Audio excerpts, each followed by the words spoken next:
the Board of Education meeting in Mount Vernon City School District of January 22nd, 2019. Please stand for the Pledge of Allegiance. Pledge allegiance to the flag of the United States of America and to the republic for which it stands, one nation, under God, indivisible, with liberty and justice for all.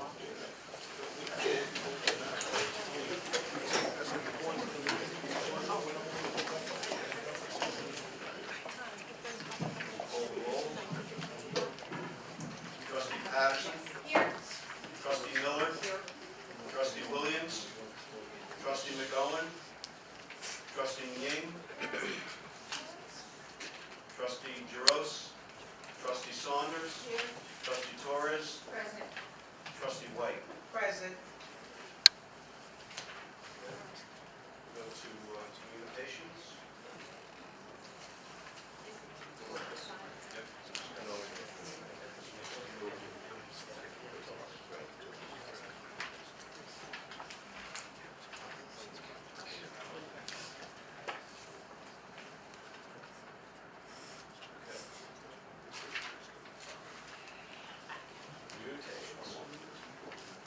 Communications from the public. There is no legal requirement to recognize public comment at meetings of the Board of Education. However, the Board recognizes the critical importance of community discourse and involvement in the education of Mount Vernon's children. And accordingly, members of the public are invited to speak at each regularly scheduled Board meeting, subject to the terms of Board policy. A speaker must register in advance by no later than 4 p.m. of the day of the meeting by contacting the district clerk in person at 165 North Columbus Avenue, Mount Vernon, or by telephone. The Board welcomes all respectful comment, whether praise or criticism. However, identifying, criticizing a specific student, parent, teacher, administrator, or other Mount Vernon education official or employee is strictly prohibited. Any such complaint must be presented and addressed through the proper administrative channels. Each speaker is allotted 3 minutes to speak. Up to an additional 1 minute may be used for the speaker to summarize and conclude their remarks.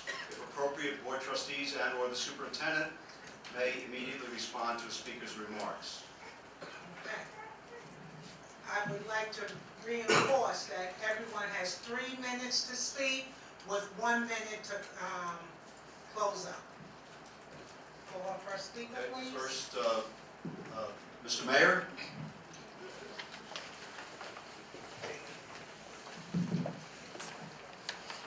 Good evening. I love Mount Vernon and I love this school district. You know, I'm a product of the school district and I'm so happy to be here tonight to extend congratulations on the accomplishment, the milestone of achieving 14 schools in great standing. So I just want to give a big round of applause for that big milestone.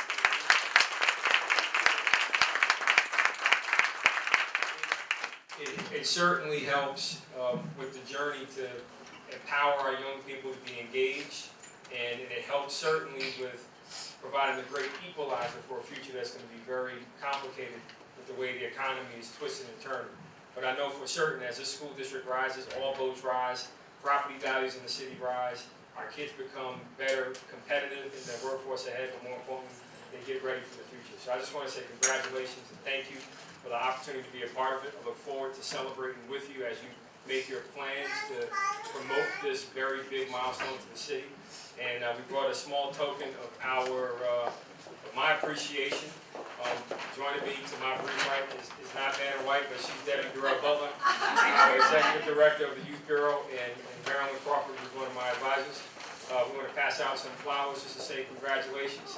And I did olive branches to the City Council, so I want to make sure you guys get the roses and smell them because they're beautiful about all the great work that we're doing to celebrate. To celebrate the great accomplishment. So, and there's some more that we have who provided to the staff because we don't want to leave you out. But whatever it is we can do to celebrate and support you guys, we're in it. We're in it all the way. So thank you again and congratulations, guys. That's nice, Mr. Mayor.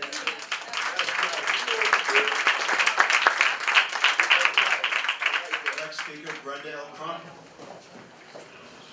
Mayor Thomas, thank you very much for your comments, your support, and this is very much appreciated. I like having my flowers like the snow.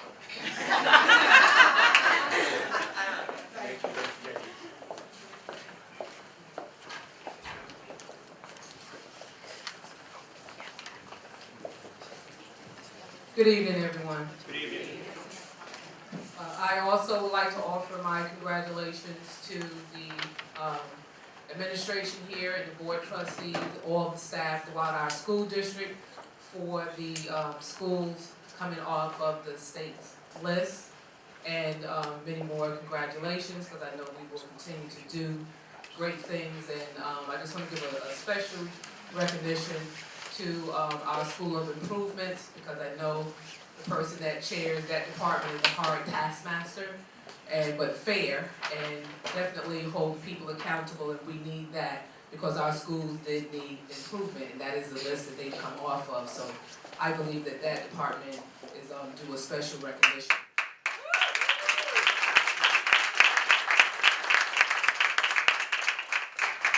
So also, I would like to follow up on a question that I asked of the administration here and the board, and I believe this is maybe like the third consecutive meeting that I've asked a question, and was a little dismayed that it was not answered, because generally the board, the administration does answer questions, or at least acknowledge the question and then investigate and report back.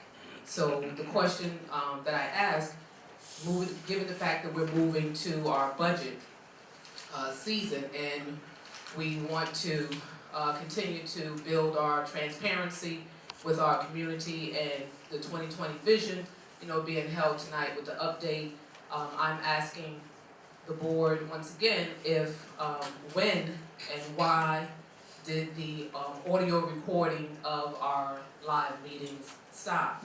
So when did it stop, why did it stop, and when will it resume?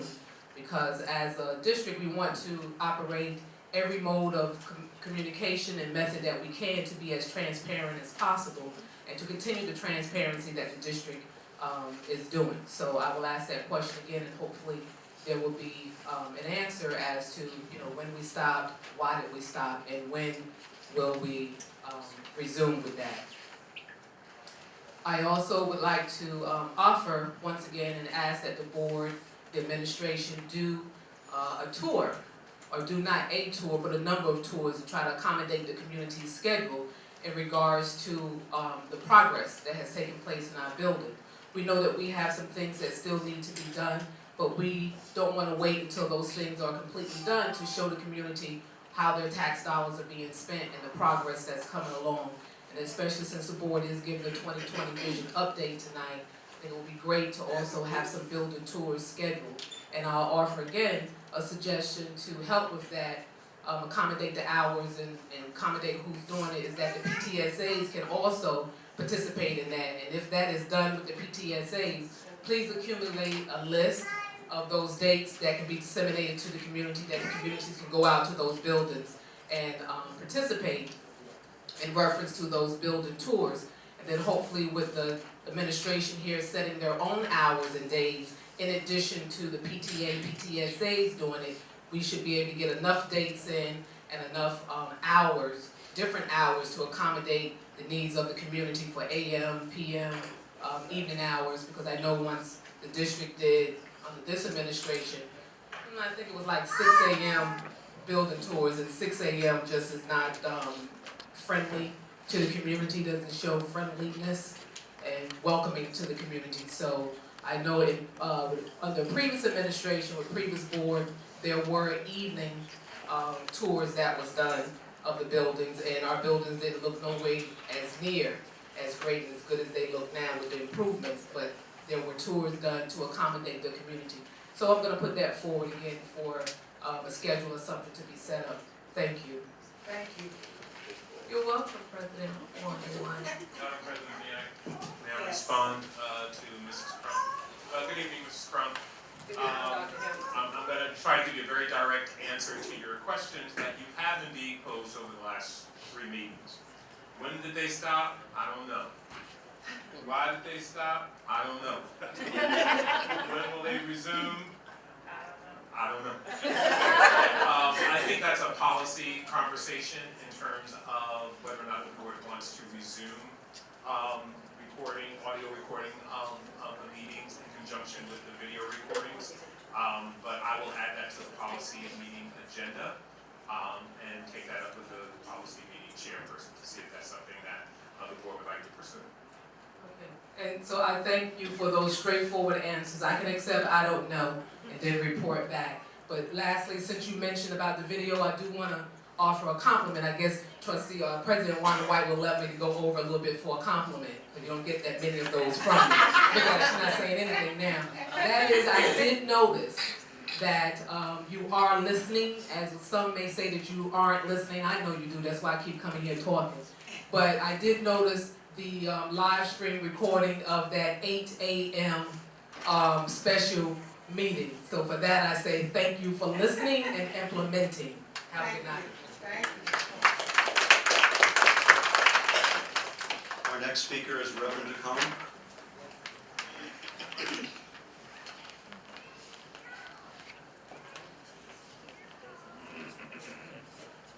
Good evening. Good evening. Basically what I wanted to do was just a follow-up. Pick up the mic. Oh, I didn't pick up the mic? Okay. Usually I speak loud. I don't know why I can't be heard. Basically I wanted to do was to follow up. Saturday we had a great presentation by our President Wanda White, Melissa, and Dr. Neen, in which they shared with us great news to the clergy. About 25 of us was in the room sharing how the schools are now out of receivership, right? Am I correct? And have now received improvements. And this is something that we've always had hope for with this board, that this board would move forward, work together with Dr. Hamilton in order to fulfill the visions that the community has.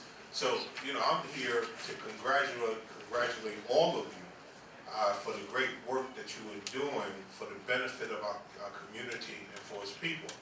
Also, I wanted to mention that we had, Bishop and I very quickly had a chance to speak with the mayor. This is not something that we didn't say to him. We also stand with you. Clergy stand with you. Stand with you, Dr. Hamilton, with the board, with your policy, with your governance of how community operates, who is allowed in the school and who is not allowed in the school. We stand with you because it is your responsibility to keep our children safe. That's right. So we are with you. There's no kickback on this. This is straightforward, and you don't have to worry about the pressures from others. And we shared that very quickly with the mayor when he was standing here. I'm not speaking behind his back. This is what we shared with him. So for us, this is a celebratory opportunity to congratulate the board working well with our superintendent. Our prayer is that you will continue the great work that is being afforded to our children. The scores are proving it, and you're just doing great work. So we thank you. Thank you. Thank you.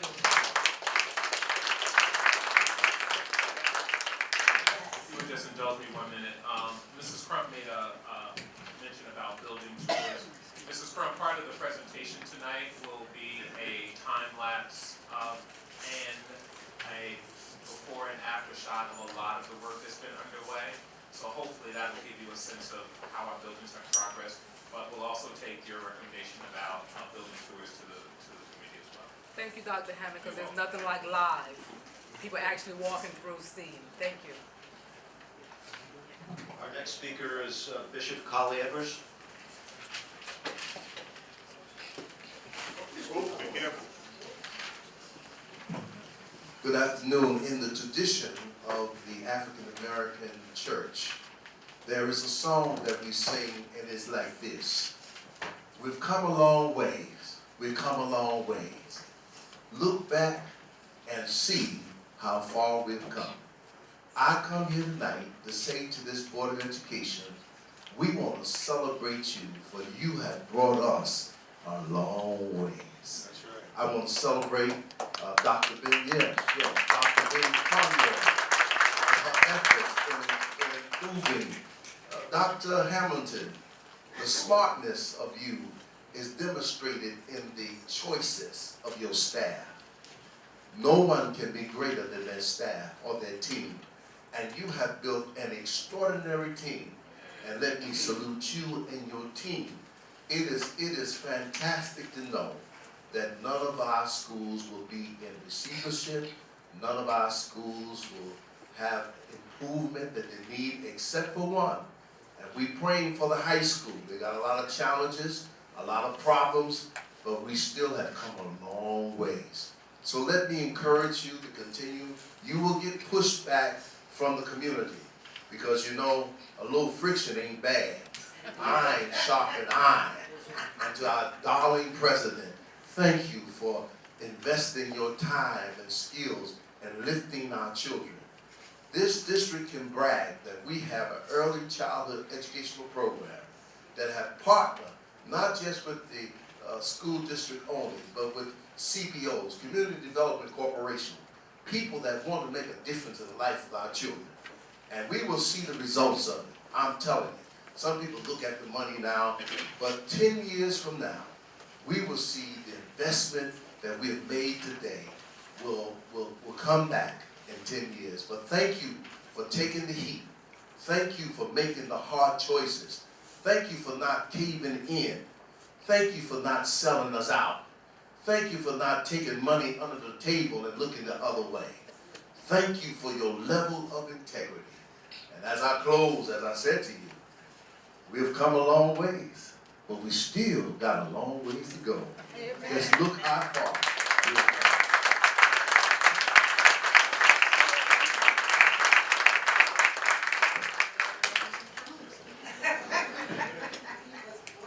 That concludes our speakers for the evening, unless anyone else has signed up already. Okay.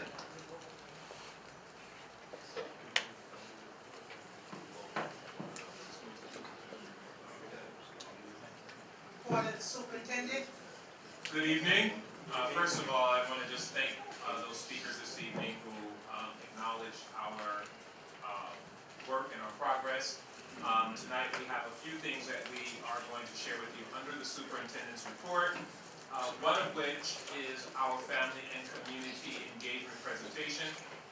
The district's family and community engagement plan is aligned with the 2020 vision for academic excellence, and our emphasis is to encourage, engage, and empower our parents and our community. And that is representative of all of our families. This goal is to provide our families with the knowledge, the skills, and the personal attributes necessary to positively advocate for a high-quality education. And with that in mind, the Office of School Improvement has embarked upon a mission and vision to implement family engagement district-wide. I was fortunate enough to attend, and I'll talk more about this later on in my report. I was fortunate enough to attend an event a few years ago, and I was so impressed with the work done around family and community engagement with Scholastic, which is one of the largest education institutions in the world. And I brought that back to the district. The board supported it, and within the ranks of the superintendent's cabinet was this very skilled and talented woman known as Dr. BC, who I tasked with taking this charge, and she has done so exceptionally. So with that in mind, I'm going to ask Dr. BC if she would summarize for us our progress with our family and community engagement endeavors.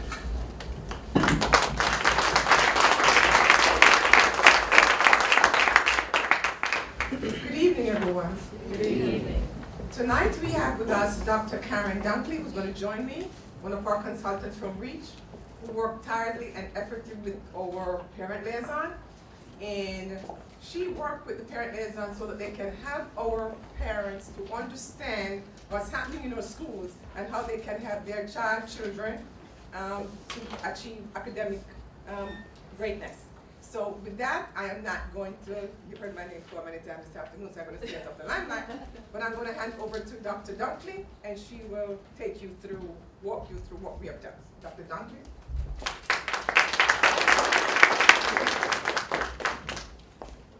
Good evening. Thank you, Dr. Benny Conroy. Dr. Hamilton, President of the Board, trustees, ladies and gentlemen, good evening. Good evening. We're excited, can you tell? Yes, because we're here to share with you our Family Engagement Highlights. My name is Karen Dunkley, and mine is the pleasure to introduce our family engagement team here at Mount Vernon City School District. We have a wonderful team of ladies, right? Girl power. I like it. You can clap for that. We have Miss Sherry Aline, Veronica Graham, Patricia James, otherwise known as Rita, Jaquetta Jenkins, Corinne LeWack, Alicia McDowell, and Miss Sandra O'Connor. So ladies and gentlemen, this is the family engagement team here in all 16 of our schools. We are guided by the framework of Karen Mapp, as Dr. Bennett Conroy highlighted and Dr. Hamilton pointed out. So we just wanted to tell you a little bit about, notice the title of our slide is Building a National Model of Excellence, because I can tell you that the work that is taking place under the leadership of Dr. Bennett Conroy is a national model of excellence across the United States. Thank you. Ladies, please sit. We are guided by the 5 R's. And we're not going to read everything in the interest of time, but we are results driven. So we measure our family engagement efforts. We like the warm and fuzzy, but we also want to ensure that whatever it is that we do, we can connect it directly to teaching and learning in the classroom.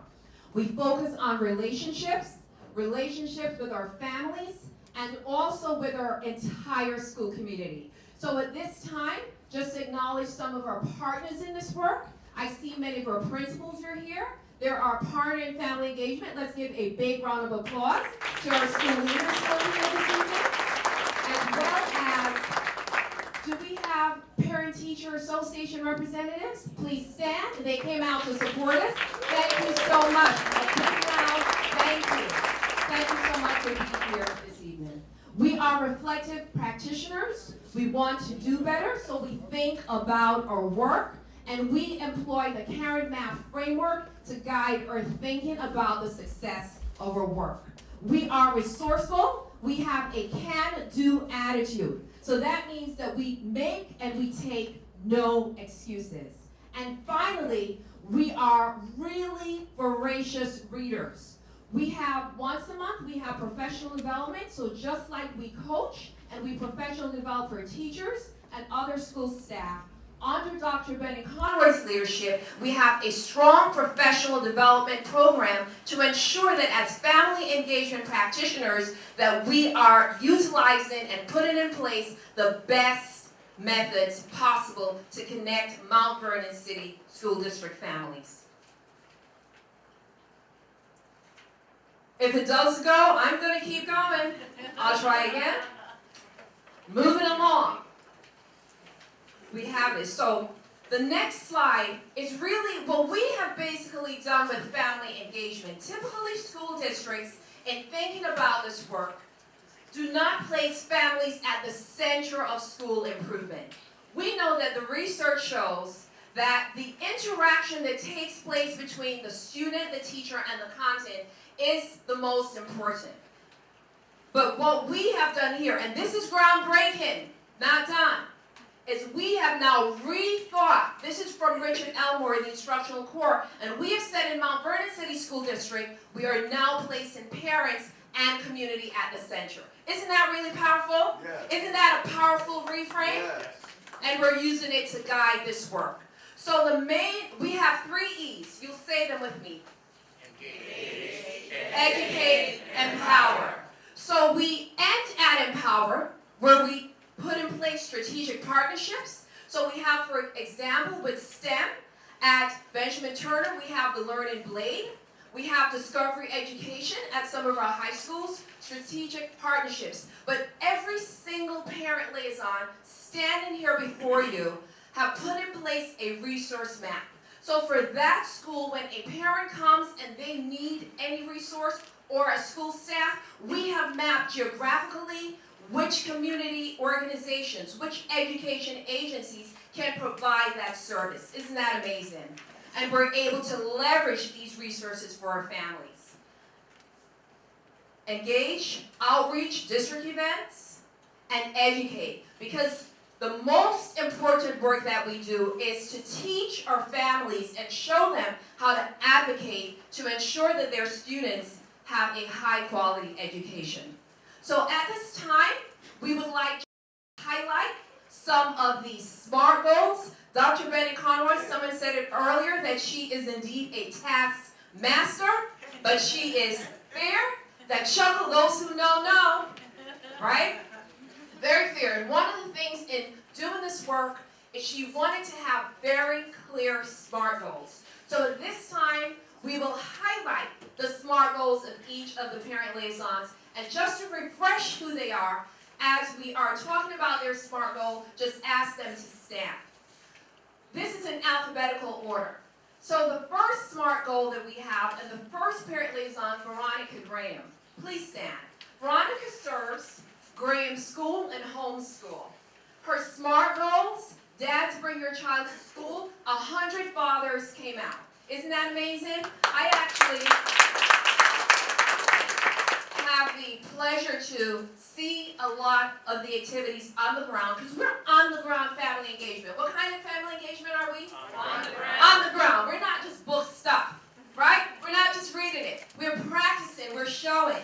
And this was really powerful for Veronica. The other piece of Veronica's SMART goals is they implemented, in partnership with PTA, in partnership, very important, family fun nights. So oftentimes when schools interact with families, it is in a way that we want them to love school, to keep coming back, to really have a say in decision making, and over 60 families have attended so far. Strategic partnerships, parent-teacher association. So again, PTA came out. We recognize that PTA plays an important role. That is Veronica. So we're going to ask you to hold your applause. This is exciting, isn't it? But we will applaud them all at the end. Thank you. The next parent liaison, Sherry Aline. And Sherry serves Thornton High School and Rebecca Turner. Sherry's SMART goals. January 2019 math night.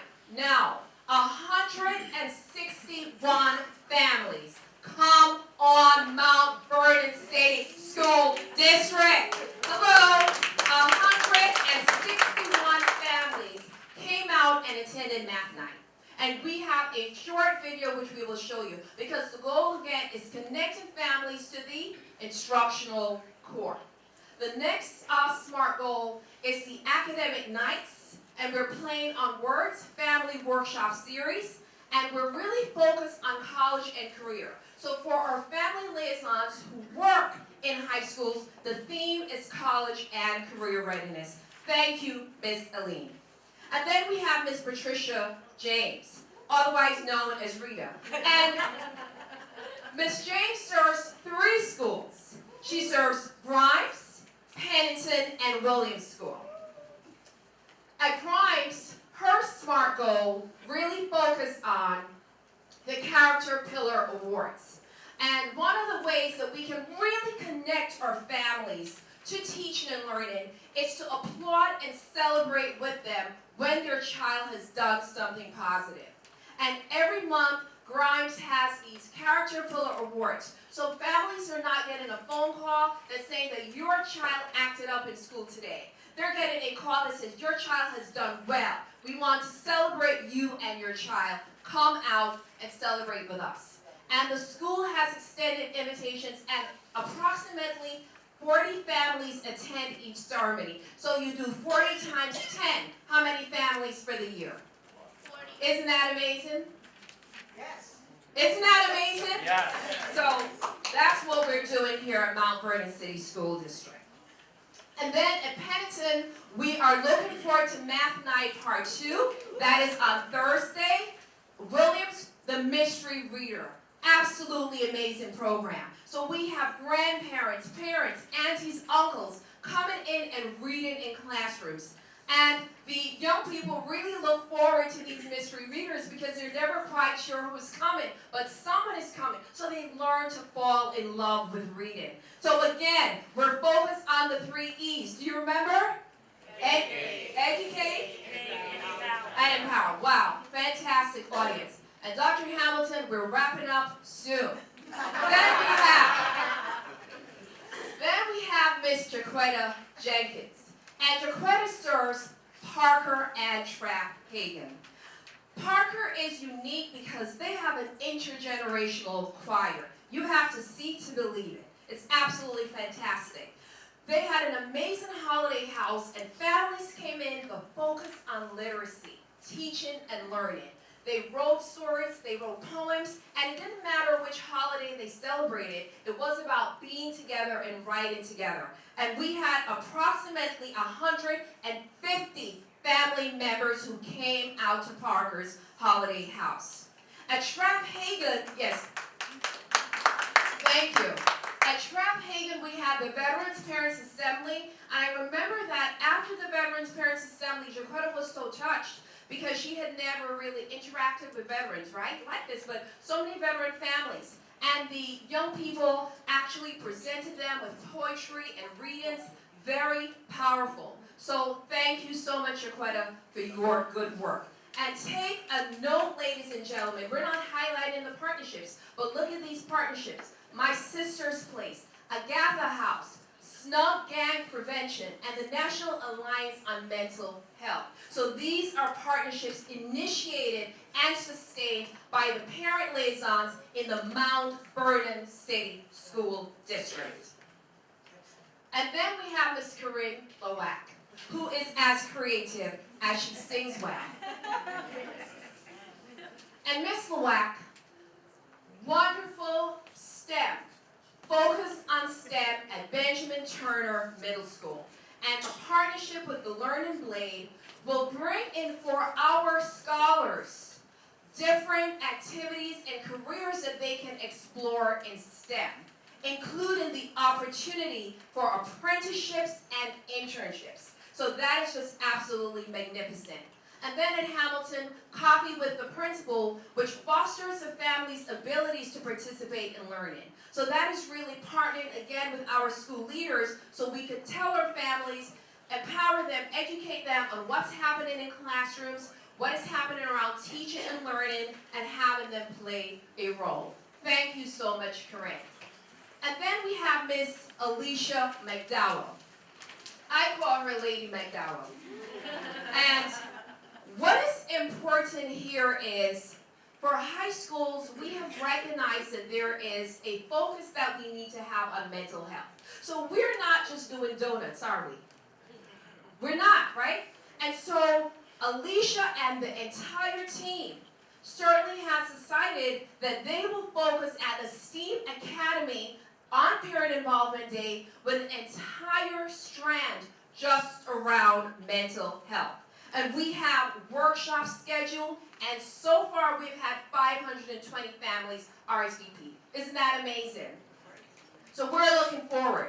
And then we're also focused on graduation 2019. So Alicia is working as a part of her SMART goal, a part of the collaboration with the team at Mount Vernon High School to ensure that we increase graduation to 65%. Thank you, Alicia. Again, look at the partnerships. Look at the partnerships. New York Life Insurance, the Youth Bureau. And then we have, last but by no means least, Ms. Sandra O'Connor. Sandra serves Columbus School and Lincoln School. At Columbus, we had the Penguin Patch Holiday Fair, which was amazing. The families had a great time shopping together. By the way, they were shopping for different items, including books, and they engaged in intergenerational learning around art and budgeting. We know financial literacy is huge, isn't it? Yes? For young people. And so we're looking at points of entry for our scholars.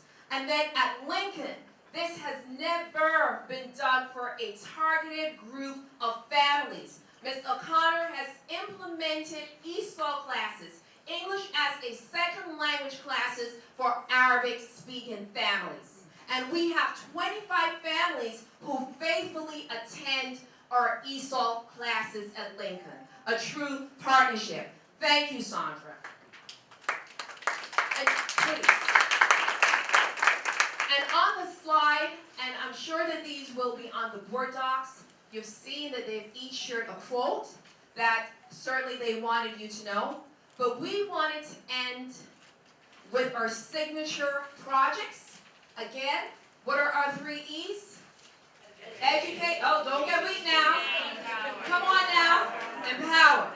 So Family Fun Math Nights, we've had over 1,000 participants for this year. We did not include last year's numbers. This year, only 4 schools. And let me tell you, as a former high school principal, that is unheard of. So go, Mount Vernon City School District. We have an incredible partnership with Mount Vernon Basics. And then we have Family Connections, Academic Power Hour, high school graduation, credit attainment, literacy rates. Now here's why Mount Vernon is on the cutting edge. We're going to reimagine, just like how we reimagined the instructional core. What did we do? We reimagined what? The instructional core, right? Who did we place at the center? Parents and community. So we now will bring, under Dr. Bennett Conroy's leadership, pop-up resource centers. So instead of asking parents to come to us and families, we're going to them. So wherever Mount Vernon City families are, we're going to them, right? And so we're going to take resources that they need around graduation, credit, transitions, whether they're moving from elementary to a true middle or going to the upper grades so they know what to expect. So we have a short video that we're going to play for you, and then we will hand over to our fearless leader, Dr. Bennett Conroy. Made that really loud? Thank you, sir. Math Night has provided an opportunity to bring out more of our families and students for 2 hours of hands-on activities to get our children excited about doing math. Our vision was first to bring the community together, and I learned about the structure of Math Night. We decided to implement this program in all of our schools. Wonderful. I want to say that it has been a pleasure of being part of this event. My son has been, for 2 weeks straight, asking when is Math Night, what time, we're going to be there because he's so excited. Math is actually one of his favorite subjects, one of my favorite subjects, and I believe that this has been a great, great turnout. It's really a good thing, because some children learn in different ways, so by this way, I think a lot of children will get it.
math scores are a need of improvement. Therefore, the math night gives us a way to engage with our families in a fun manner and get them interested in helping their children with homework. We have done a phenomenal job of implementing math night in Mount Vernon City School District. Our math night has become a bonding experience for the entire school community, for families, for students, for staff, and our principals. The parent liaison has done a phenomenal job in organizing math night at the school, and we look forward to an amazing rest of the school year. Thanks to Dr. Karen Duncan.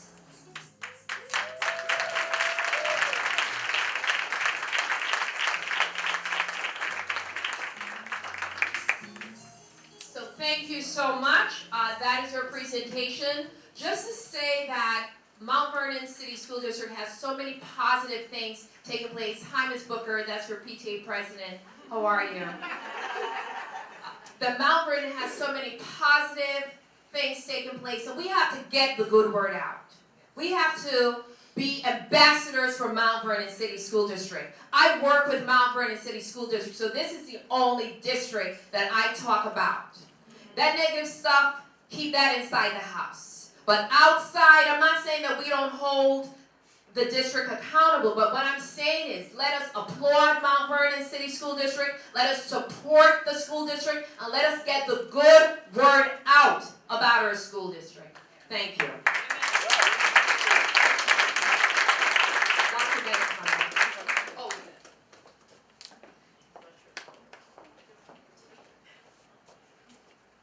Let's give a round of applause for Dr. Duncan. He's going to continue to work with us for the next year or two. So, you know it's going to be great. So, thank you so much, Dr. Dunkley, and thank you to the parent liaison and to all of you. And I'm going to hand over to our superintendent, Dr. Hamilton, because this was his dream. Don't think it's Dr. BC's dream alone. This was his dream. He said, well, this is going to be your new position, and this is what I want from you, and this is what I expect from you. And I said, you got it. And I really thank him, because every time I say to him, I'm going to do this, he said, go for it, but make sure that the people who get the opportunity to do good things are our children and our parents. So I just want to thank him personally for allowing me to be in this position. And I love you, dear.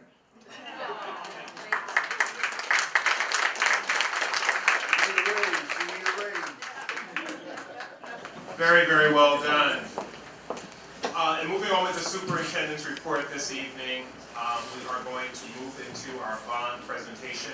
But I want to give you a little background information and explain to you what you can expect tonight from our update on the 2020 vision. Upon my arrival in the district in 2014, there were some significant opportunities for growth. One of the things that attracted me to Mount Vernon was the incredible sense of pride that people I encountered had for the district. I saw then, and I continue to see, tremendous talent and untapped resources within our community. Throughout my career, I've had occasion to study several whole school reform models designed to turn around struggling schools. I've taken leadership courses at some of the most prestigious higher institutions in the country. I've visited schools across the United States, Korea, China, Australia, and Africa. In my efforts to find what would work best in Mount Vernon, I was perplexed that no one particular model was appropriate for the needs of our school district.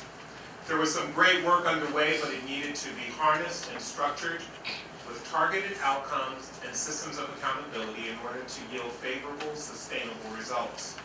The creation of the 2020 vision was ultimately the culmination of all of the work that I thought would be necessary in order to turn our district around. It was an amalgamation of practices already in place and bits and pieces of what I learned in my travels, my studies, and helped to create and develop a customized reform model that would make sense for our district. This vision is centered around principles of academic excellence using Managing for Results, which is a system I created to capture and monitor student and teacher performance. The 2020 vision required that we build an infrastructure that would provide the foundation for the kind of learning environment that would be conducive to building the framework for academic excellence. In order for this to happen, we had to generate a mechanism for this vision to come to fruition, a lot of which is not something that you can see, but things that needed to take place in order for us to begin to tackle the vision of academic excellence. This included the energy performance contract designed to ensure that our buildings became more energy efficient, allocating funds to capital projects in order to address some of our deteriorating buildings and address years of neglect around facilities and fields that in many ways restricted our students' capacity to reach their full potential. The approval of the 2016 bond and the repurposed vote of the bond in 2017, and additional grants to fill the gaps. We, that board, meaning the board and this administration, have been able to accomplish an extraordinary feat in only 3.5 years. Tonight, we're going to walk you through the journey with a particular emphasis on the bond. By the end of tonight's presentation, you will know what has been completed in relation to the 2020 vision, what is currently in progress, and what is left to be accomplished. We're going to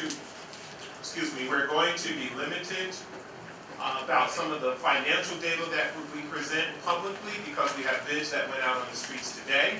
We do not want to compromise or taint that bidding process in order to get the best possible bids, but it is our intent to provide full disclosure about where we are relative to what has been utilized in the bond and what is currently pending to come out of the bond. So with that said, I want to first stop and acknowledge an extraordinary team of people who are always at the ready to respond to requests such as this and to put together what I think is a dynamic presentation that we've been working on pretty much all weekend, and this group in particular, even over the weekend, and who sacrificed so much in order to make some modifications and revisions. So without further ado, I'm going to introduce Mr. Michael Policio, and he will set us up for this evening and walk you through the 2020 bond update. Good evening, everybody. Good evening. I'd like to ask Dr. Dunkley to do this for me. He seems very excited, actually. Tonight we have a magnificent presentation, and we're going to walk you through the journey that started in circa 2016 in March and right up to present day. We are going to talk about bond projects, we're going to talk about capital projects, the energy performance contract, and just the overall feel of the district. You know, our leader, Dr. Hamilton, on the first day of our of my tenure specifically, at a convocation, he said, from the superintendent down to the cleaners in the building, everybody has a vital role here. And I didn't really understand that until I saw the men and women that work in this district and how dedicated they are to the cause. And he also said we have one customer and one customer only, and that's the kids.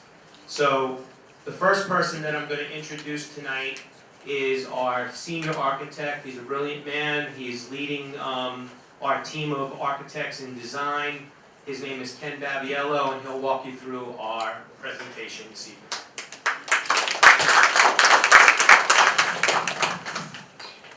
While Ken is getting set up, I asked them to begin the presentation that I think is most appropriate. And it begins with a quote from Dr. Martin Luther King. And it says, "Tomorrow is today. We are confronted with the fierce urgency of now. In this unfolding conundrum of life and history, there is such a thing as being too late. There is no time for apathy or complacency. This is a time for vigorous and positive action." Amen. Mr. Daviello. Thank you, Dr. Hamilton. I have a sick 5-month-old at home, so if I'm not quite as enthusiastic as the last presentation, just bear with me a little bit. Talk to the mic, pick it up. All right. Is that a little better? Pick it up. Pick it up? All right.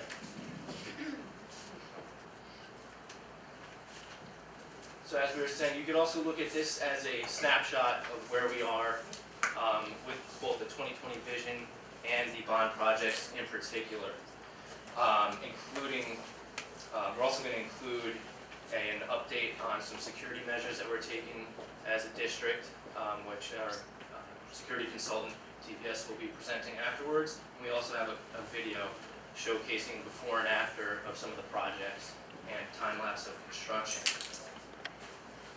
So we'll be highlighting, as Dr. Hamilton said, the completed projects, those that remain in construction, and what we have upcoming as part of the final efforts of the bond and additional projects that we're implementing through building. So as you can see here, looking at completed projects, we had the 5 schools project, which was the implementation of the pre-K to 8 programs at Columbus, Williams, Lincoln, Holmes, and Parker schools, and that also included some code work and systems upgrades. We had work at Traphagen School, and I should say that was the 5 schools project as part of the bond work. At Traphagen, we had the pre-K rooms and small group instruction spaces were part of the bond work. This is also completed. Columbus, the bond portion was the renovation of the auditorium, which we had a ribbon cutting for this past week, and if you haven't seen it yet, it's a fantastic space. You should come visit. The Williams School, we've had a number of small projects that we've implemented through Buildings and Grounds, as well as the auditorium renovation at that facility. Continuing on with completed projects, we had the Graham School renovations, part of the bond, which included the science labs, the site work, and the interior building renovations. Mount Vernon High School, the athletic facilities and fields across the way is part of the bond work, and we had a number of really impressive additional projects, including the pool and the gym and community room, which we'll showcase later in the presentation. Additional completed projects, we had some repair work at Thornton. We did the gym flooring at both Lincoln and Pennington. We did complete window repairs on the building envelopes at Thornton, Pennington, and Graham. We've done building-wide renovations here in the Education Center. Rebecca Turner, we renovated the front entry to address safety concerns. And as Dr. Hamilton mentioned, we had the energy performance contract phase 1 and 2, which through its efficiencies is allowing us savings to complete some of the additional projects. District-wide, we've also been upgrading our parking areas and water fountains for these students with bottle fillers. Projects in construction, we obviously have the Pennington addition is nearing completion. I'm sure if you've driven down the street, you've seen this taking place. A fantastic project. We're excited to describe that in more detail coming up. The Thornton renovations are ongoing, both of which were bond projects. IT and security, another bond project. We are currently in construction at Graham, Pennington, and Thornton, and we also did work here in the Education Center. Mount Vernon STEAM Academy, another bond project where we are in construction with the Library and Media Center, and we'll be embarking on the full renovation of the exterior envelope and the interior renovations to convert to the full STEAM academic program. And we also had the Pennington Fields and Mount Vernon High School fields. Nearing completion, real quick, at Mount Vernon High School, we had the dental lab as part of the CTE program and the greenhouse at Mount Vernon High School. In design and approvals currently, we have the remaining science rooms as part of the pre-K to 8 at Traphagen and Hamilton. We have the culinary instructional kitchen at Mount Vernon High School in design. We're working on the Grimes Annex demolition and site restoration. That's being submitted to the state. And we are conducting improvements at the Hamilton School for site upgrades and HVAC upgrades at classrooms in Mount Vernon STEAM Academy. And as Dr. Hamilton mentioned, we have projects about to be bid right now. The Mandela renovation project is being bid currently, and shortly after is the STEAM exterior project and interior project. Upcoming work we are planning is a solar energy performance contract project.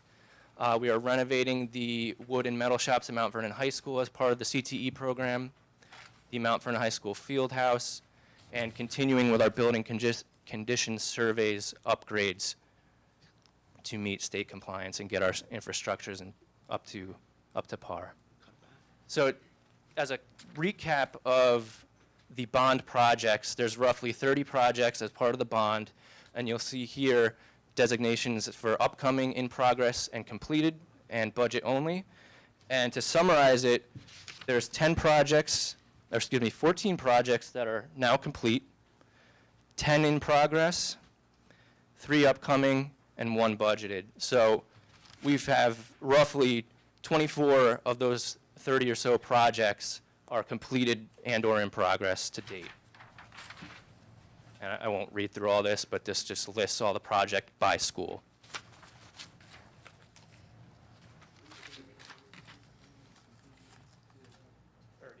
There's 24 that are complete and or in progress. There's 14 completed thus far.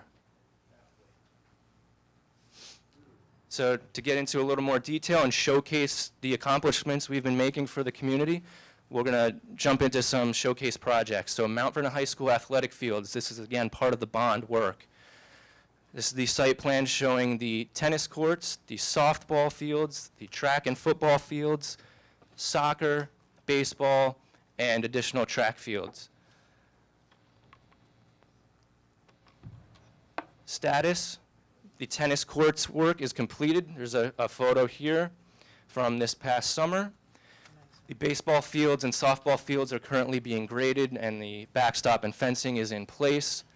And we're about to start the additional track and field facilities to the to the south. This spring we'll continue that work with soccer, track and fields, and the final planting and topsoiling. Here's a really nice shot of the completed track from this past summer. Unfortunately, we couldn't start use because we needed the grass to grow for the football field, but as you can see, it's really becoming a top-notch facility. And these are some construction photos to date of the baseball field to the right and top left and the softball field to the bottom left. And I'm sure everybody's seen the fantastic gym that we completed at the early stages of this process, as well as the new high school renovated pool facility that is in use. The energy performance contract, just some highlights from that. We replaced 32 new boilers in the district. We have now cogeneration at the high school, and we've converted mostly to gas for energy savings and cost savings. And this, if I can just interject right here, Mr. Baviello, part of why we wanted to include, while we want to focus on the bond, in order to completely understand the scope of the 2020 vision, there were other parts to it that we could not exclude out of this presentation in order to give you a complete status report on where we are germane to the full implementation of the 2020 vision. So there were some key elements to that vision that centered around, of course, achieving academic excellence, which is the ultimate outcome, but the implementation of full-day pre-K, the reconfiguration of our schools to create neighborhood schools and pre-K-8 centers, and then 3 high schools of choice for our students centered around 3 specific themes. So while the bulk of this presentation is indeed about the bond, there are other elements that are associated with the 2020 vision coming to fruition that could not be omitted in order to do a thorough job with representing the scope of our work collectively. And also, when the next slide speaks to the renovation at Columbus Auditorium and Edward Williams Auditorium, during the construction phase, they kept asking me, what do you want us to do with these murals? And I said, well, let me research them a little more, only to find that the artwork, the murals that are painted in Columbus and Edward Williams School are original pieces of frescoes that date back to 1939. The federal government allocated funds to help, after the Depression, to help people get work who were artists. And we were fortunate enough to have two of those people who lived in Mount Vernon, who painted these original canvases in our buildings that now have significant value that we're looking at a company to restore. So I am very thankful that the architects and engineers indulged me and did not remove them.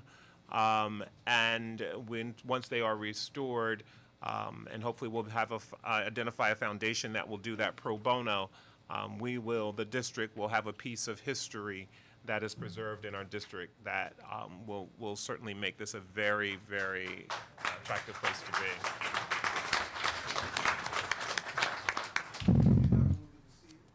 Yeah, I do have a photo coming up shortly in the slideshow. Thank you, Dr. Hamilton. So Columbus Auditorium, we recently had the ribbon cutting last week. It's completed, again, part of the bond projects. And we were able to restore the lighting that was in the, actually use the lighting that was in there. The architectural work on the ceiling is amazing. Stuff that you don't see anymore today. So you'll see that in the photos. And some of the murals Dr. Hamilton was referencing are on the left in this photo. So this photo is taken from the balcony level. As part of that project, we also renovated portions of the front lobby and added ADA accessible spaces for handicap seating, which our spaces had lacked prior to the renovation. Why is this so delayed? Really delayed. Additional projects at Columbus, again, the 5 schools renovation. As part of the pre-K to 8 rollout, we renovated spaces for science labs. That was part of the bond. We also renovated the entry and parking lot, both of which are completed. The Williams Auditorium, you can again see one of the murals to the right in this photo, is completed, part of the bond work. Another fantastic space with the coffered ceilings, and these were full renovations, new finishes, new seating, updated stage and lighting. Really great spaces. And sound. Thank you. One of the murals there. That's the shot with one of the murals. And again, ADA accessibility, we added a lift for the stage. Edward Williams, again, renovations for science as part of the bond. We also created small group instruction spaces for our students in this school.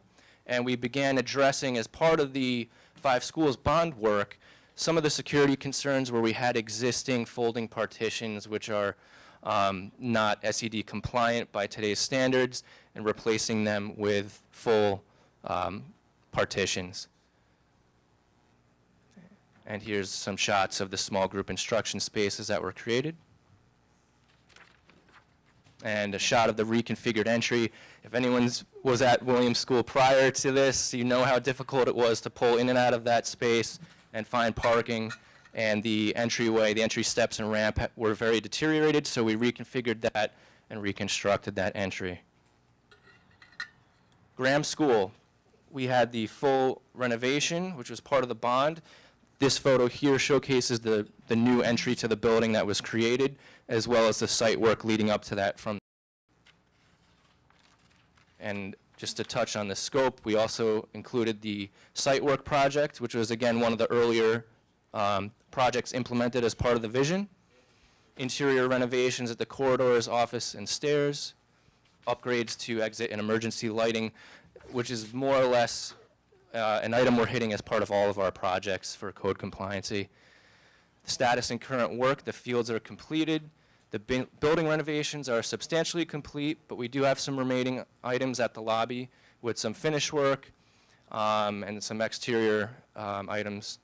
And we are continuing with the IT and security upgrades project as well. And here's a shot of our new main entry to the Graham School from the street.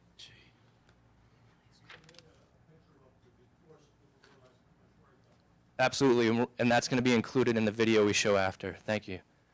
This is a shot from the interior new lobby, looking back at that main entry where we created a secure vestibule. The new science lab, that was again part of the earlier projects that we implemented. And a shot of the first level corridor on the left and some lower level offices on the right. Thornton School renovations, part of the bond work. This shot here is the new library and media center. It's a fantastic space. Everyone that I talk to that's in that space loves it. I recommend taking a look at that.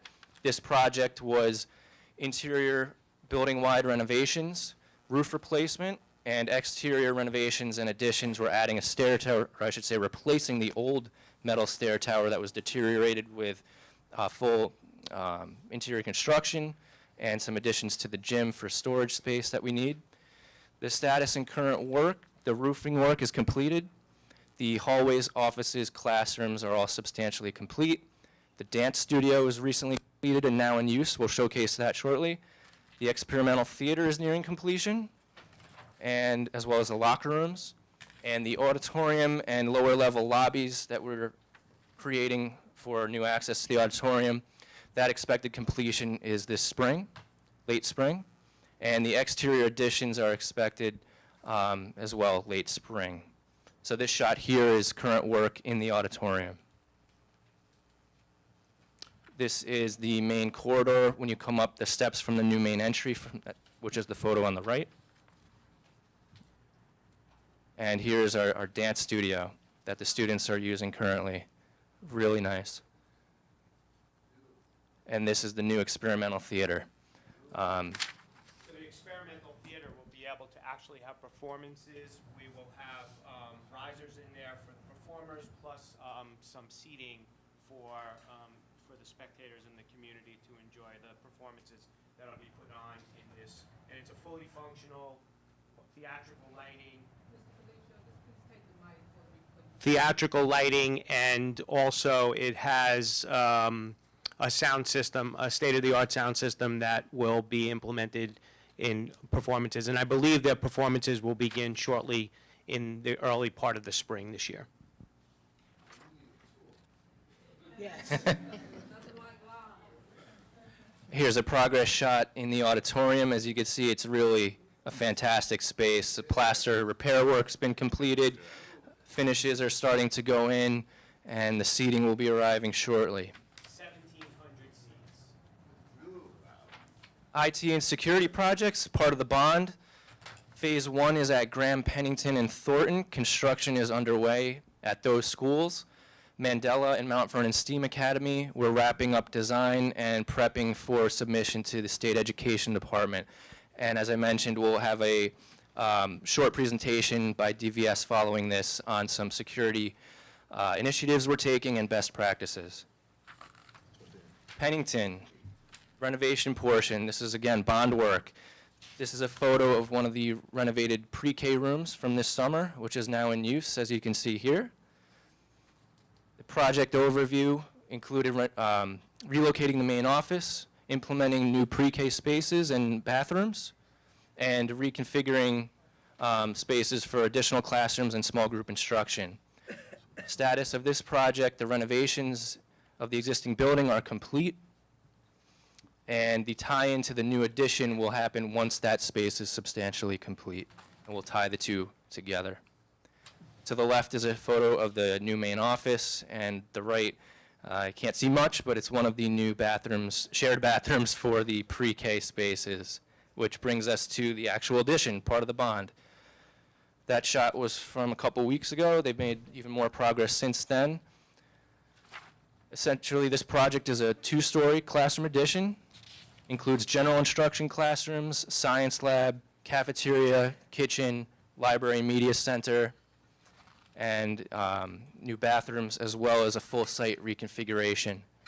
Our status, the exterior envelope is substantially complete. They're working at the interior on finishes and fixtures. As you can see, they're beginning painting. This shot to the right is going to be the new cafeteria. They're installing the ceiling finishes and light fixtures. And the site work will continue following removal of the modulars and as the site work continues. This is a shot of the new library and media center space on the 2nd floor, where we are with bathrooms and interior classrooms. And another shot of one of the classroom spaces that we'll have. This one is again on the 2nd floor. and a shot of the current site work. We're implementing a new drop-off loop and reconfigured site work. Getting back to Mount Vernon High School, not one of the bond projects, but one of the projects we felt was really important to showcase, the new community room. Really a fantastic space. It's been used by both students and staff. I've done presentations in this room. It's really, really helpful and really transformative. We'll see a before and after of this as well in the video. Grimes, part of the bond work, where we will be demoing the old annex building that is currently not in use to restore some green space to the district. And you can see that green area to the right in the site plan with the dashed line is the outline of the former building photographed in the left. So again, we're trying to create new spaces for the community and make it more usable for the district. This brings us to the two projects coming up. Mandela renovation, part of the bond. This and Davis are the two major bond projects that remain. This is currently being bid right now. You can see the site plan. We are renovating the entire existing building and updating the site. Currently, as I said, it's out for bid with a construction start date of this spring. And just to showcase some of the floor plans, and if anyone would like, we could explain this in more detail, just showing the programmatic spaces throughout the building. Lower level, first floor, second floor, third with the gym. And this brings us to Mount Vernon STEAM Academy, part of the bond projects. Quick overview, it's split into the exterior project and interior. The original building has a lot of repairs that are needed with the masonry facade, so we'll be addressing that as well as the roof. The interior project focuses on the conversion to the STEAM program. So we'll be creating and renovating spaces for engineering, maker spaces, shops, art, engineering, and robotics. Currently, the bid documents are being finalized, and we will be bidding next month with construction starting in the spring. And just to showcase some of these specialty spaces and the furnishings in those spaces, we have the robotics classroom, the digital fabrication lab, and how those will be laid out. That's a repeat. The engineering lab, So what's significant and the active learning. The furniture is that it's modular, and in this global way we learn now, the research is showing us that, you know, the traditional desks that don't move around and in columns and rows, we're getting away from that, making all the furniture very modular, very movable, and conducive to the new way to learn. Thank you. Okay. Dr. White-Wallace? Oh, you got it? Yeah. Okay. Turn the Okay, so the next person who is always full of enthusiasm will be Dr. White-Wallace. She'll tell us a little bit about these kind of two slides about our pre-K. Good evening to the board, Dr. Hamilton. Good evening, everyone. Good evening. Now, I know you're excited about all this wonderful construction, but you gotta get excited about pre-K. Can you make some noise for pre-K? So everybody knows, does everybody know what the mantra is for pre-K? All right, everybody repeat after me. Pre-K knowledge is the pathway to college. It's the pathway to college. And that is our mantra. Thank you, Dr. Kenneth Hamilton, for coming up with that. Just quickly, I want to get everybody up to date with where we are in our rollout for pre-kindergarten classes. I am happy to report that all of our general education pre-kindergarten classes are now full day, operating from 8:30 in the morning till 3 p.m.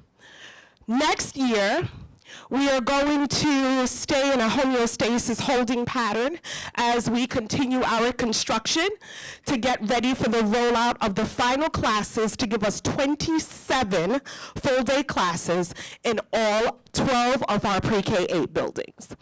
At this time, all of our buildings have pre-K classes with the exception of Lincoln, Grimes, and Hamilton. We will begin to add those classes, as you can see, in 2020 and 2021. thus giving us a total of 456 students, so that all of our students have pre-K by the end of our rollout in 2021-2022. Thank you. Okay, thank you, Dr. Wallace. And the next part of the presentation is we're going to talk to you a little bit about the security end of how we're tying in security to the IT in all of our buildings. As we know, in our climate, security is important, and according, Dr. Hamilton's way is we have to make it the least intrusive, most secure possible. So we are working towards that. And I'll introduce Al Palumbo from DVS Security. Thank you. My wife tells me I'm loud enough, so everybody hear me all right? Yes. All right. So I can't hear myself.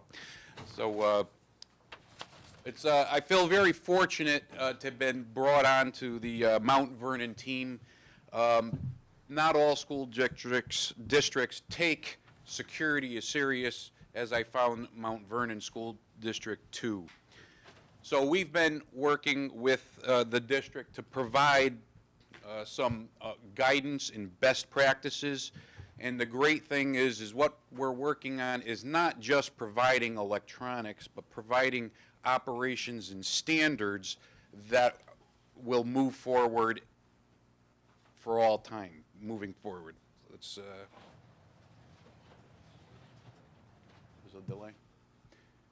All right, so the things we're doing right now is we're taking existing items of security, we're refining them, we're finding efficiencies, we're helping make standardization and moving forward. So all updates in schools that are being brought on board are all going to be part of a standard moving forward. Good. Right now, you got a little skewed there, but right now, Graham School, Thornton, and Pennington are the ones that we're focusing on refinement and efficiencies and standardizations. Go ahead for the next one. And we're focusing on very much the design coordination and progress of design and construction on Davis, Mandela, and the Education Center. So all together, all 6 of these schools, we're moving forward and making good progress. And go ahead. So I know that may not mean a lot to you, but what we're trying to show here is the top portion of that slide is more of an existing topology of wiring and devices, and we are making it more efficient and standard by changing from what you see up top to the bottom half, which is the exact same thing, but producing it in a much more efficient, standardized manner. Okay.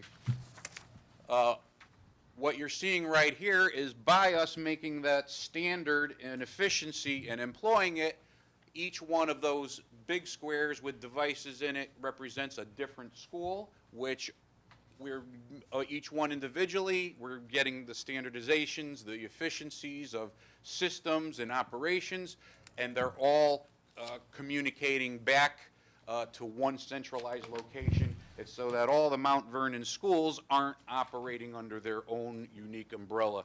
Now we can have unique standardizations and security that are evenly deployed throughout the district. Wanted to provide an example. I know Mr. Baviello gave a couple of photographs of the Graham lobby, the inside and outside, and we wanted to show you some of the security-related operations and technology that's being employed for that. So where we start off is in a design. We start off with something that never really existed, but with the technology today, we can make 3-dimensional models that we can render. and actually look at what it actually looks like. The reason we're showing this is the Graham lobby from 3 or 4 different views is because some of the things we consider is hardened vestibules and inner and outer doors, so that anybody just off the street while children are in school cannot just walk right through and in. They have to stop, and as you notice, there's a lot of glazing or glass, so administration, staff, they can see who's coming in through the doors and determine whether they want to be let in further. As you can see, there's a desk there. We've also helped out with making some standards and efficiencies to relocate some spots where we were using space for an entire room with all kinds of electronics. We slimmed it down to become more efficient and place a person right out in front to monitor while children are coming in and going out and what people, staff are coming in and out of the buildings. A little example of that will be coming up here. So that is a top view or a floor plan of that particular lobby. If you see that oval on the lower left, that was where the old initial layout of a bunch of equipment, which, go ahead, we should pop up next. We've made standardizations and efficiencies to go from that to that desk and moving it out right where somebody could actually see, monitor children coming in and out and staff, so that we have a safe program for our children moving forward. A couple other items you might see there. There's some symbols on there. You'll see that there's some cameras in strategic locations. And there's also electronic locks that will allow a person in through this certain front doors, but not through the second doors unless they're allowed to. And we could go on more and more. But other than that, I'd like to sum it up. DVS, we're really proud to be able to work with a school system that takes security so seriously. Can I? Thanks. One second, we'll hold all the questions. I heard a comment that, why aren't we doing this outside schools? Every school will receive the security that the newer schools are doing. We took the schools that we're actually in construction with now as the beginning point. We're actually here doing construction. We will able to put systems in place, try them out, come up with the best practices, and then implement them district-wide. And ultimately, how this all ties into what we are doing is now what is all of this for?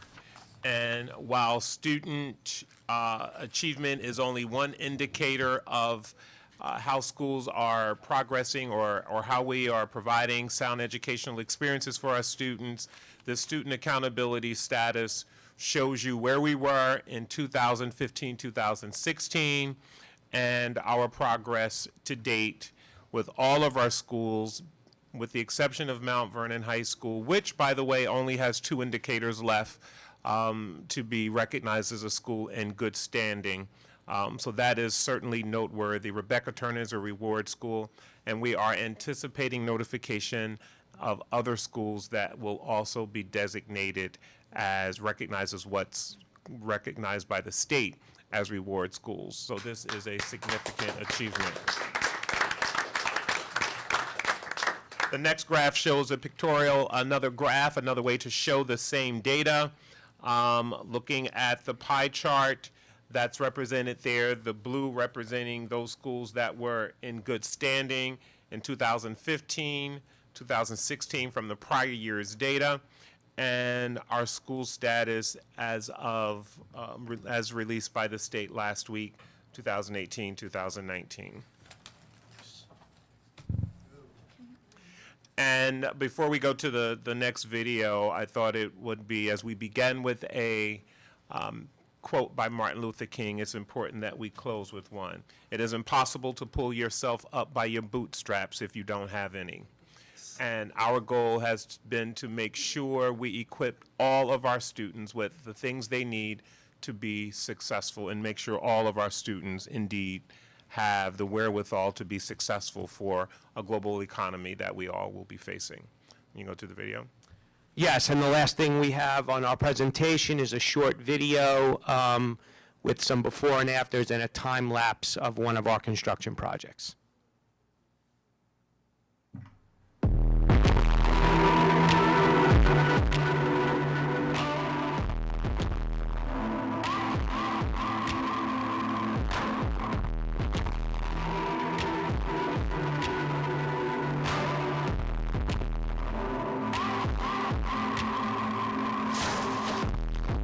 if Martin didn't stand up? What if Rosa didn't sit down? What if Malcolm didn't man up? Where would we be now? What if Molly didn't get up, stand up? What if the boys didn't come to advance us? When God didn't come to teach us? Where would we be now? We are the ones we've been waiting for. We can change the world. We can change the world with our love, love, love, love, love, love, love. So it's up to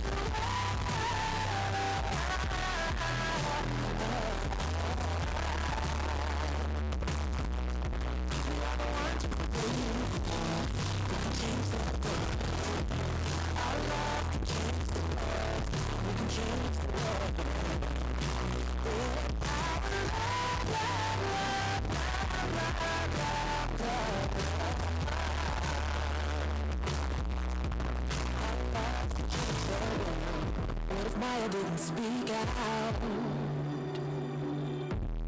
What if Langston Hughes didn't write it down? What if Josephine Baker didn't dance it out? No. Tell me where would we be now? What if Soldier never told the truth? Ida B. Wells never printed the news. Harriet never went underground. Where would we be now? We are the ones we've been waiting for. We can change the world. We can change the world with our love, love, love, love, love, love, so it's up to change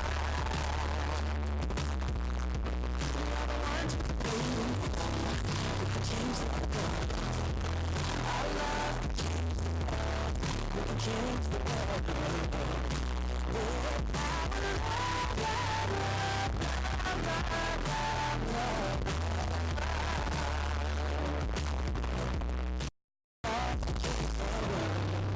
Me too, I matter, you matter, we matter. Together we are. Me too, I matter, you matter, we matter. Together we are. It's gotta be all of us. Stand up and speak out.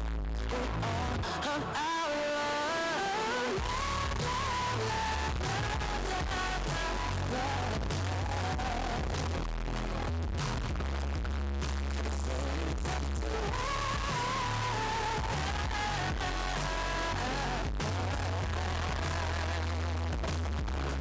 we are the ones who we can change the world.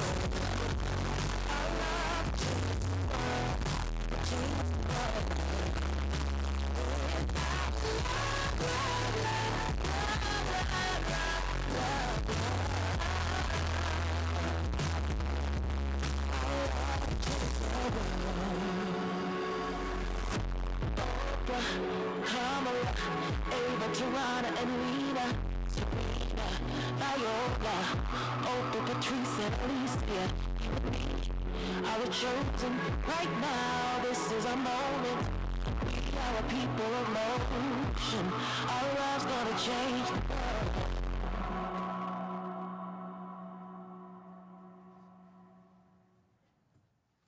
Thank you for watching.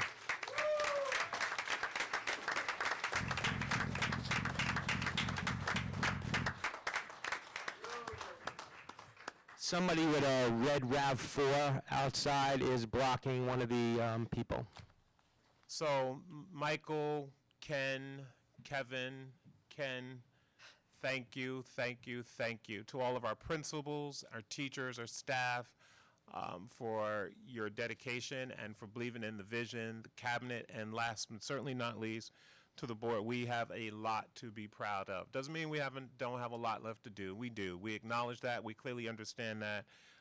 But this work is, when I actually saw all of this come together, when you're in the midst of it, you can't even appreciate it. But it was after preparing for tonight's meeting that I was able to really capture everything that's been going on in this kind of snapshot, and we have a lot to be proud of. Yes, Thank we you. do. We'll take questions from the public. Oh, yes, take her the mic. Mike? Yes, you need a mic.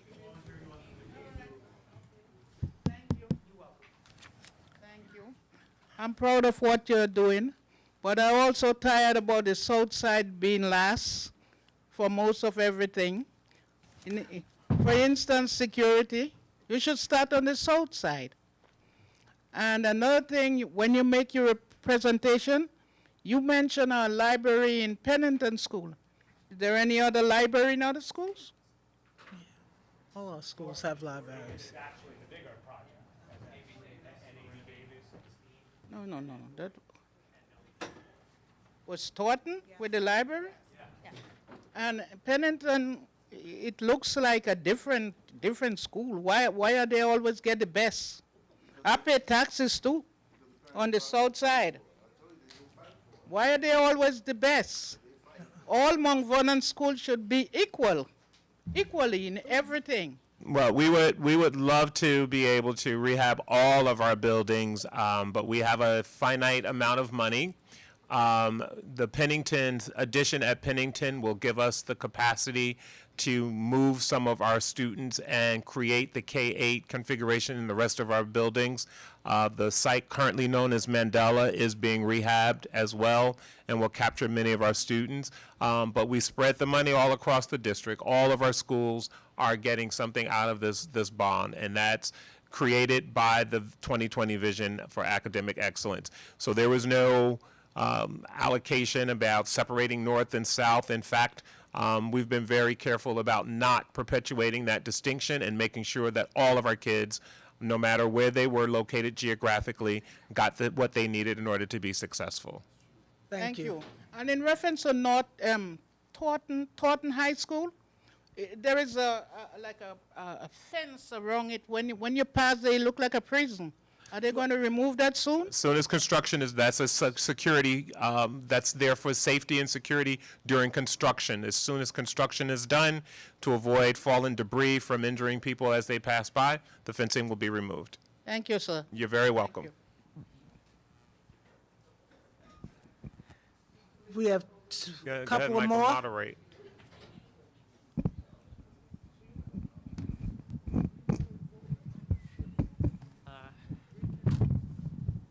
Lynn McBride. I just wanted to thank Dr. Hamilton, the board members, the team that's put together, and Dr. Bennett Conway. This has been a pleasant presentation. I've learned a lot. The community should be proud. I know what it takes to do this work. I know that you have to get to another point, but you have made tremendous progress. I was just curious, you said that Mount Vernon High School only has 2 more things to do. Are you at liberty to say Surely. what they are? A student with disabilities, we have to continue to get those students advanced, and the second indicator was? And yes, limited language learners. So those are the 2 subgroups that we still have to work on, and once we get those youngsters on par, Mount Vernon will be off the list. Okay. Mount And Vernon I'm High School. also pleased with, I saw your, the barbering, the output that you put down with the bringing back those that, activities, I'm looking forward to the catering, whatever other. culinary arts, the yes. culinary arts, Yes. et cetera. It's been, Yes, that I kitchen saw is that slated. report. That is, it is great. You've Thank done- you. Thank you. Thank you very much. Is that Mr. Goodsight?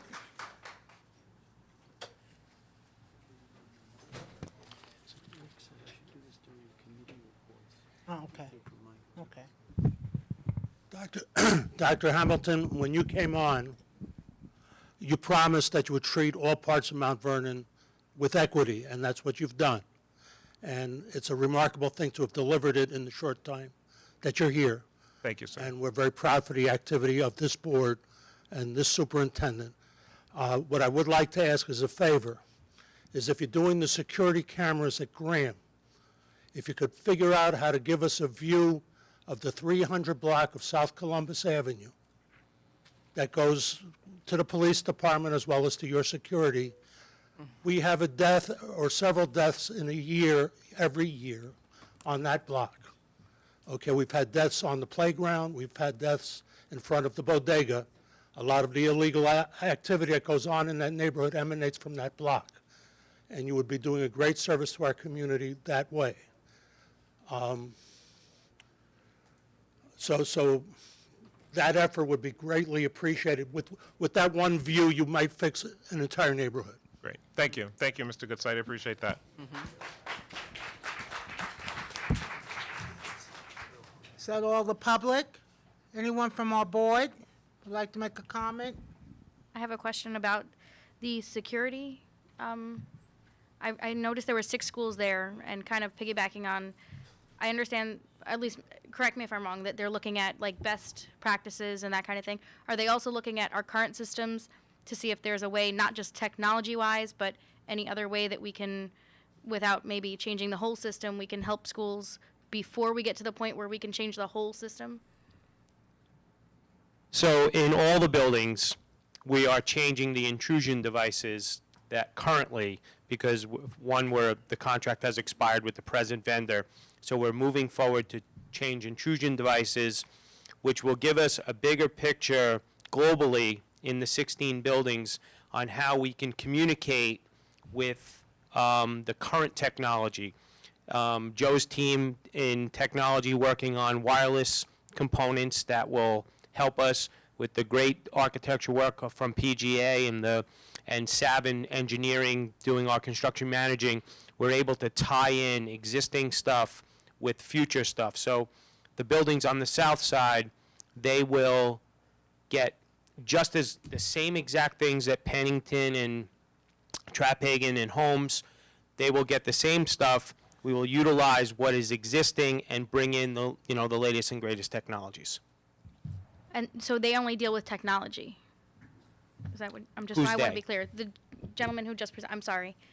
I keep pointing at him because he's So sitting right yes, there, but. they only deal with the technology Okay. end of security. Gotcha, thank you. And a time frame to when they're going to be done with?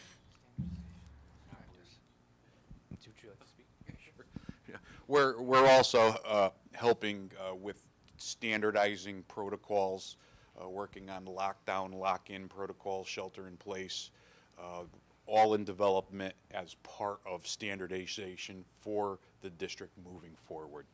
Great, and when do we expect a time frame of the completion of all of, when they're going to have walked through all of the schools? Or are we not looking at those schools yet until we see how their systems work in the 6 that we already did? We're currently working on the phase 1 component, which was Graham, Pennington, and Thornton. Mandela and Davis are following that, and then the balance of the buildings in the district will follow suit, but we don't currently have an end date to that, and that also ties into our planned budgeting. Great, thank you. You're welcome. Thank you. Anyone else on the board? Yeah, I'd like to speak of how amazingly proud I am as a parent, with 2 young children in the district, and to see so many amazing things happening, things that we can actually see. Like Ms. Crump said, we are, we're making sure that we have safe environments, which is super important. We are enriching our environments, and we're also raising the standard of education. So I think anyone in this nation would be really captivated by that presentation. So I'm really proud as a board member and as a parent. And we get a lot of thank yous, but I don't think you guys get enough thank yous as well. And you guys as well. There's just so many thank yous that need to, need to go out, because this doesn't happen. It doesn't happen without being a well-oiled machine, and that's what we are as a district, and we're getting there as a city. There's just so many thank yous. I'd like to thank the SOUP, the board, the administration, our PTA, PTSA, our SROs, our principals, our teachers, staff, custodians, lunch monitors, security guards, crossing guards, the volunteers, the parent liaisons, our clergy, our community associations, obviously our families, parents, overall the residents, and also the voters. You know, we have to protect our tax dollars, and you know, I think we all will walk out of here tonight feeling like we're accomplishing that. So I just, again, would like to thank you guys.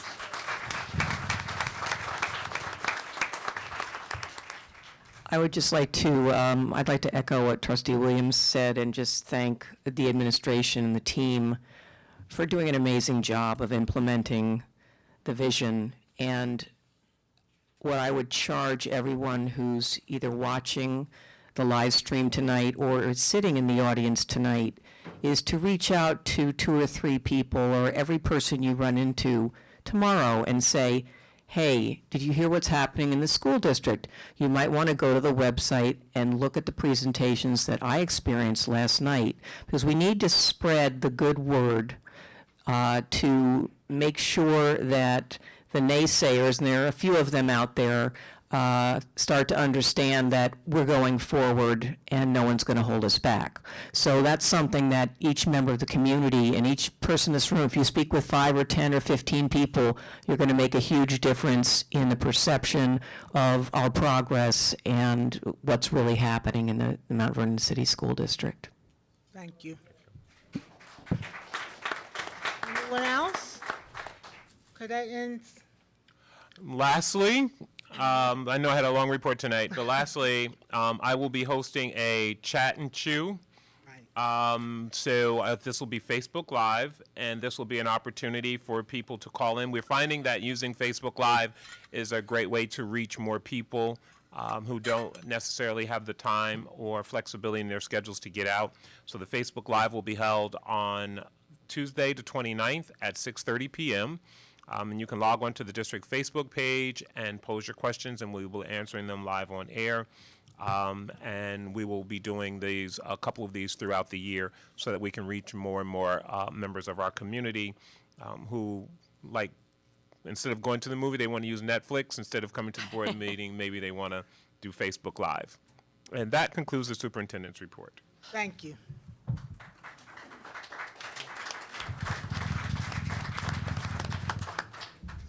It's my turn. President's report. It's President's report. It's President's report. I would like to thank all of you for coming out on this cold evening and watching the presentation. And I've also have been talking, if you haven't been to math night at your neighborhood schools, you are missing a wonderful opportunity to see what the children at Mount Vernon are learning in math. I have attended Williams, Graham's, Rebecca Turner, and Lincoln School. Each school had at least 300 parents and students. I would like to commend the parent liaisons for their help in organizing the math night. So great thanks to the parent liaisons. Tonight we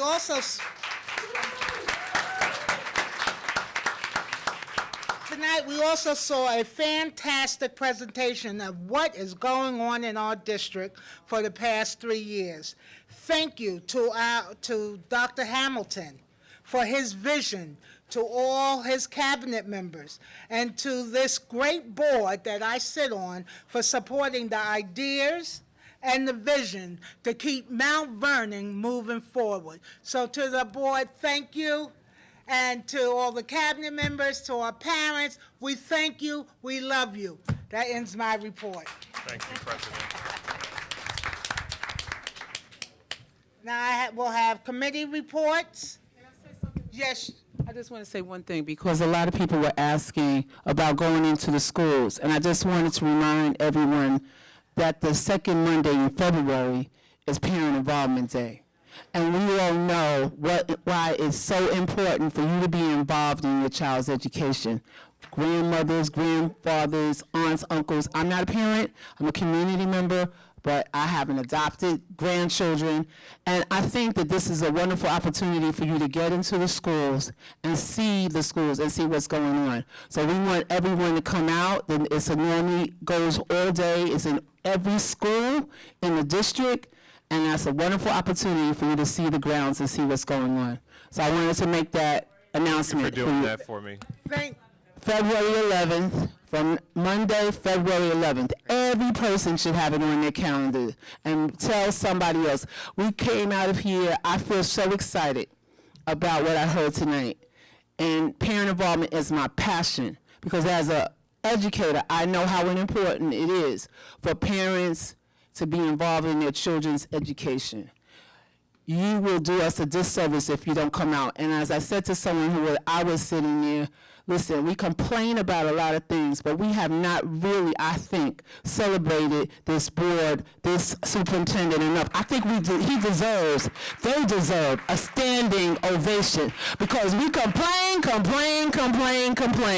This time, I want to say personally, Doctor, that we appreciate the hard work, the love, and the passion that you have placed in this work that you have done for our district. And that goes to every person who serves in this district. We applaud you, we appreciate you, and we have to give you your flowers while you can still smell them. Thank you.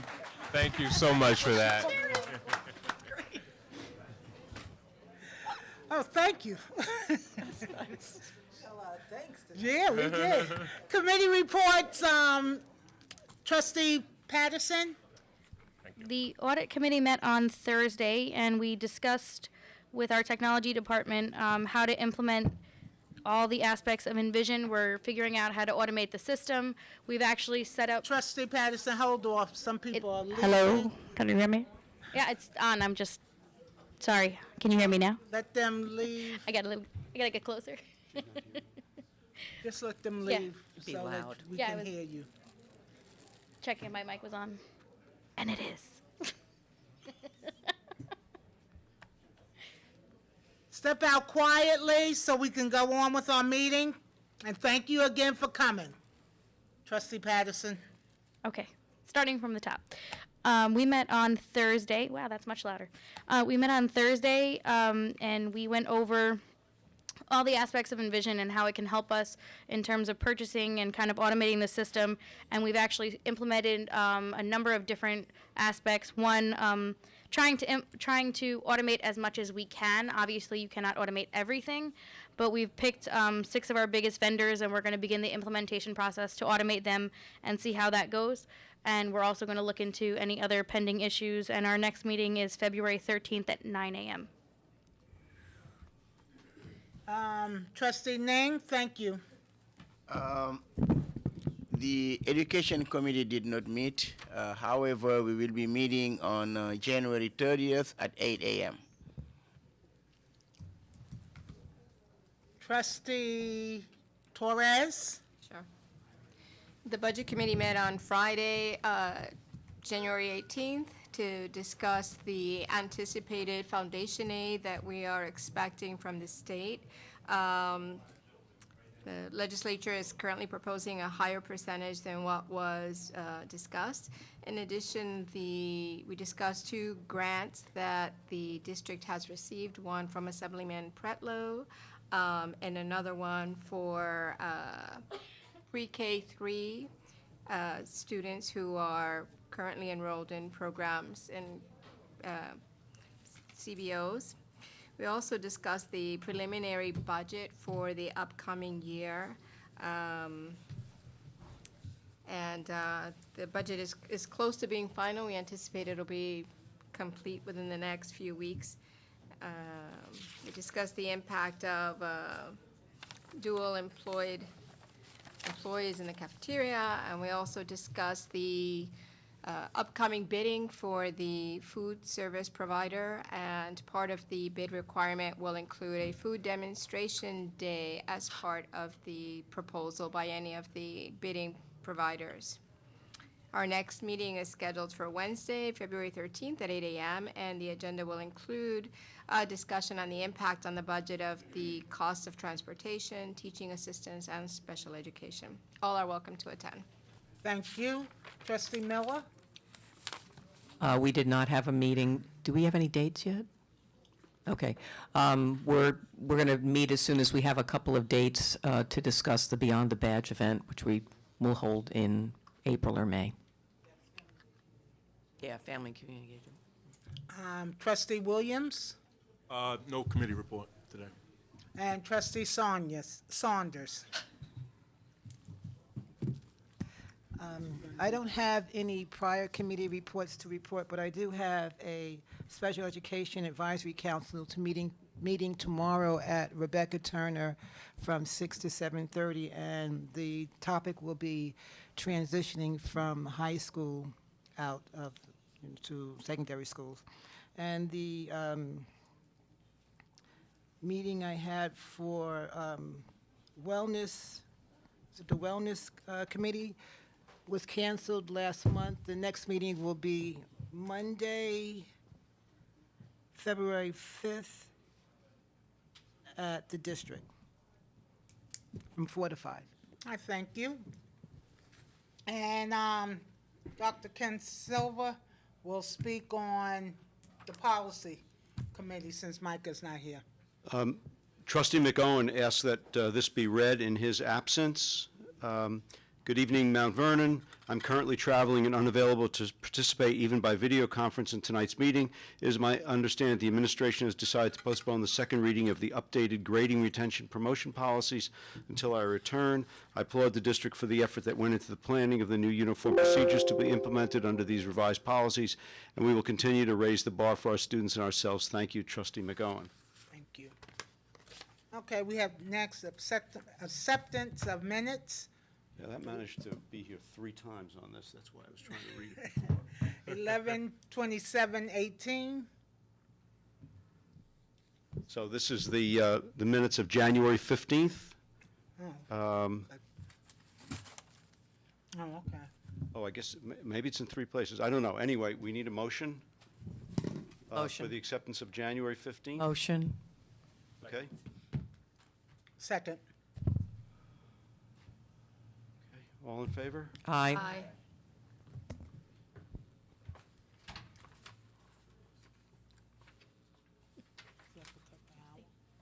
I almost got this. There. Okay, so it looks like, I'm abstaining. I wasn't here. Opposed. okay, I'm sorry. I'll get that. Oh, okay. I didn't know if you were. I get it. giving I'm afraid to go back to it now, but I'll get it. Okay. Okay, I guess we have the minutes of November 27th. We need to, Finish up the January minutes. yes, so we had all in favor, all in favor? Aye. Okay, all opposed? You're Well, opposed I or was you're supposed to- abstaining? You're abstaining. Okay, I'm abstaining. you're abstaining too? Okay, What was that, January January 15th. 15? And who passed the motion? Tuesday, another meeting January. I think it was Darcy. It was Darcy had the motion and Wanda was second. January 8th. The minutes are not attached, so the minutes are not attached to the resolution. Oh, okay. But, I mean, I guess that's. What was wrong? Never mind. Nothing. It says January 15th. Yeah, Okay, yeah. we got it. Oh, never mind, those are, they're there now. Gotcha. Go ahead. We got it. Okay, so the minutes of November 27th. Just doesn't seem. Motion. Second. Listen, you across the table. Those are the ones. Who second? Either Melissa or I did. myself Melissa. at the same time. Can I get on the board, please? Thank you. Listen, who made the motion? Darcy. Darcy. Okay. I got that part, Ken. Just go ahead. Okay. I'll help you. Well, thank you very much. All in favor? Aye. Opposed? Abstain? Aye. Okay.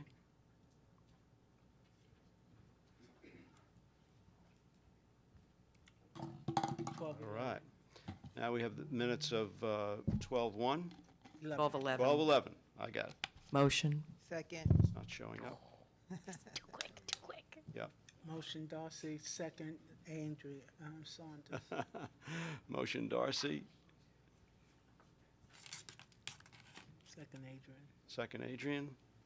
Okay. All in favor? Aye. Aye. Opposed? Abstain? Abstain. Okay. That's it. All right, that's it for that. We will be entering into executive session.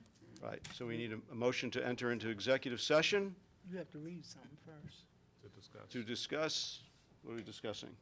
Legal advice, Legal advice from counsel, negotiations, negotiations. and student matters. Okay? Can I have a Motion. Darcy? Second. Adrian, second. Adrian? All in favor? Aye. Opposed? Abstain? Okay, motion carries. Executive session will last about an hour. A regular meeting? Motion.